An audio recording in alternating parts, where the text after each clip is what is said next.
So here's a little overview about what we're going to learn about today, and it's about William McKinley and the Spanish-American War.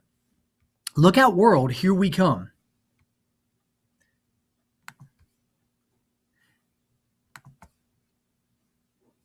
America's role in world affairs expanded during the late 1800s while William McKinley was president. The United States emerged as a world power after the victory of Spain in the Spanish-American War.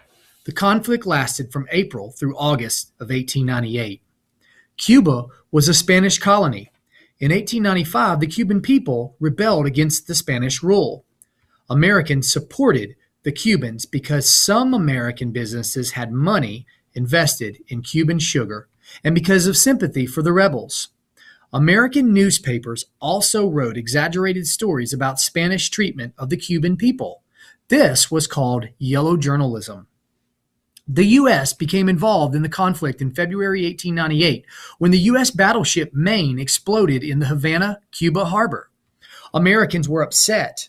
President McKinley asked Congress for permission to send troops to Cuba. In April, Congress declared war on Spain. "Remember the Maine" became a popular slogan across the nation.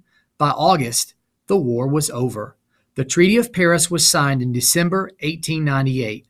Spain granted Cuba its freedom and ceded Guam, Puerto Rico, and the Philippines to the United States.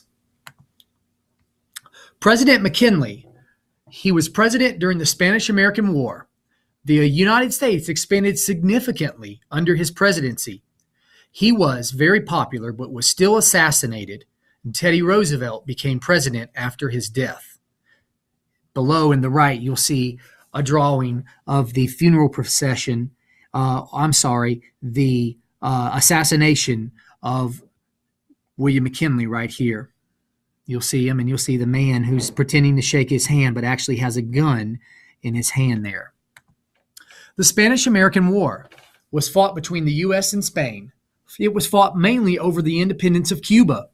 The U.S. won after 3 months of fighting. It started with the sinking of the U.S. battleship Maine in Cuba, which the U.S. declared war. The Spanish-American War results. With the Spanish loss, the two sides agreed to stop fighting with the peace treaty called the Treaty of Paris. Cuba gained its independence. Spain gave up control to the Philippine Islands, Guam, and Puerto Rico. Spain also had to pay $20 million.